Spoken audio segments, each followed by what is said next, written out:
गाली गलोच, बदतमीज़ी और जो एक फ़साद का नैरेटिव था, उसको पहले जो तख़रीबी सियासत है उसके ज़रिए जो उसके अंदर पार्टिसिपेट ना करके उसको फ़ारिग किया गया।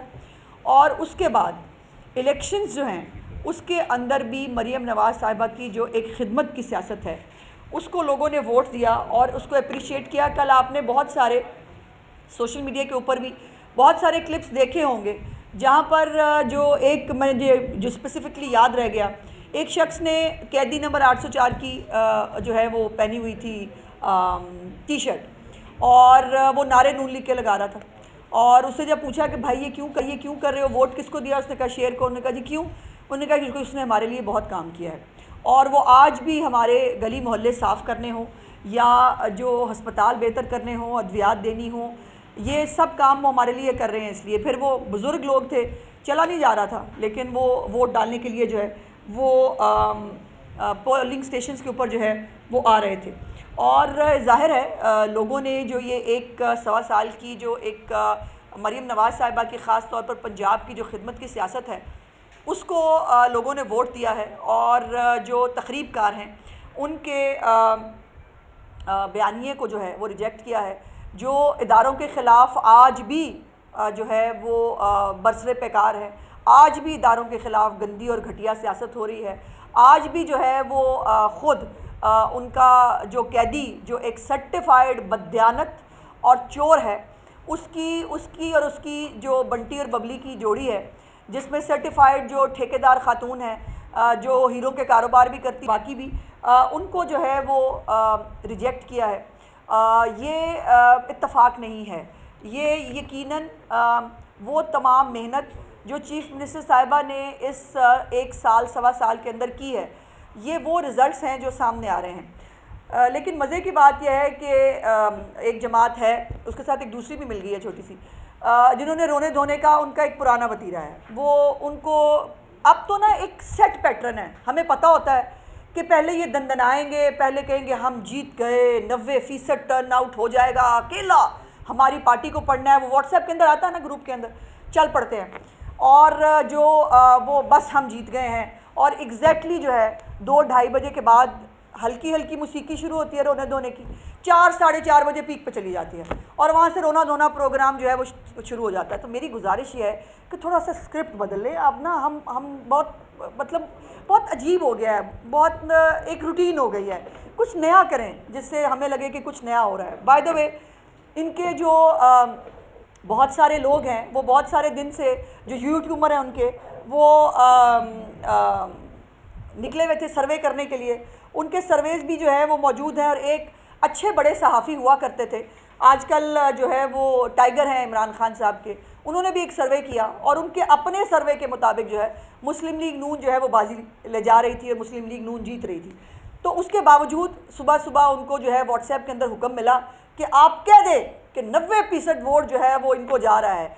तो 90% वोट का आलम ये हुआ कि पिछले जनरल इलेक्शन के अंदर अरशद वड़ाइच साहब मरहूम, मैं उनको भी जो है वो खराज तहसीन पेश करना चाहती हूँ। और कल जब हिना अरशद साहिबा ने विक्ट्री स्पीच की और जिस तरह से अपने वो वालिद को याद करके जज्बाती हुई, मुझे भी वो वक्त याद आया कि यकीनन बेटियां जो हैं वो बाप की कभी कमज़ोरी नहीं होती।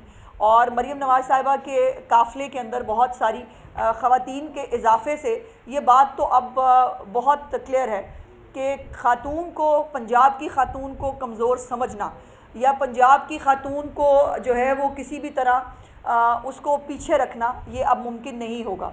और लेकिन अभी मुझसे पहले मैंने सुना है कि एक रोना धोना प्रोग्राम प्रेस कॉन्फ्रेंस के नाम पे हुआ है, वही पुरानी स्टोरी, वही थका हुआ जो है वो स्क्रिप्ट। लेकिन उसके अंदर मैं एक बात ज़रूर, सलमान अकरम राजा साहब एक बड़े अच्छे वकील हैं, मोअज़्ज़ज़ वकील है, इस वक्त वो सेक्रेटरी जनरल हैं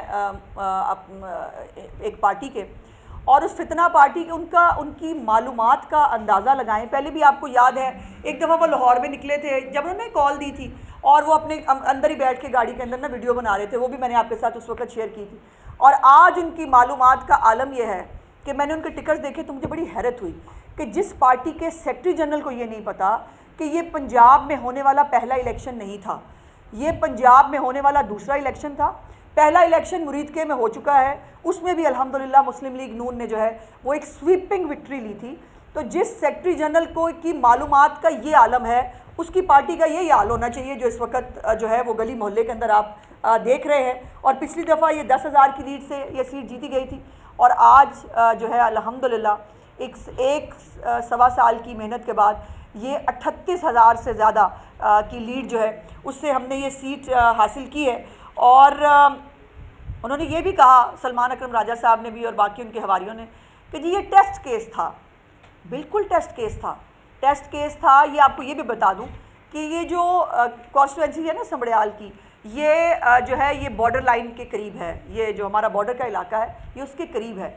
वहाँ पर वो जो हमारे वहाँ के शहरी हैं वो हर वक्त इंडिया पाकिस्तान के अंदर कोई टेंशन होती है तो यकीनन उसको फेस भी करते हैं। और इस दफ़ा ख़ास तौर के ऊपर जब 6 से 10 मई के बीच में जो कुछ हो रहा था उसके अंदर वो हर चीज़ का पार्ट एंड पार्सल थे।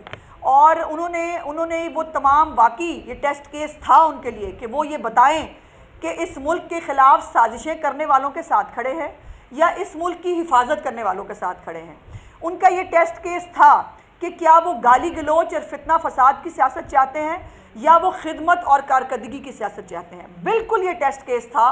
इन जैसे वो फॉरेन स्पॉन्सर्ड लॉबियों के ज़रिए पाकिस्तान के अंदर हालात ख़राब करने वालों के साथ है या अपने इस मुल्क के अंदर तरक्की और खुशहाली जो आहिस्ता आहिस्ता अल्हम्दुलिल्लाह इस मुल्क के अंदर आ रही है उसके साथ है। तो ये टेस्ट केस हुआ और इसी टेस्ट केस में उन्होंने साबित किया कि जो लीड 10,000 थी वो लीड 38,000 से जो है वो ऊपर गई।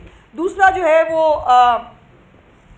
मैंने ये भी देखा कि जी वो कह रहे हैं कि वो पता नहीं क्या हमारे लोगों को उठा लिया, वो कर लिया। हैरत की बात यह है कि जिनके छींकने पे भी जो है फ़ोटोग्राफ़र एक मामूर होता है, जिनकी खांसी करने से पहले भी यूट्यूबर्स को पता चल जाता है कि अब खांसी आने वाली है, उन्होंने जो है ना कोई इलेक्शन कमीशन ऑफ पाकिस्तान में कोई तहरीरी दरख्वास्त दी, ना उन्होंने कोई शवाहिद पेश की और वो एक रटा रटाया स्टीरियोटाइप जो उनका एक फिनोमेना है, धांधली धांधली धांधली।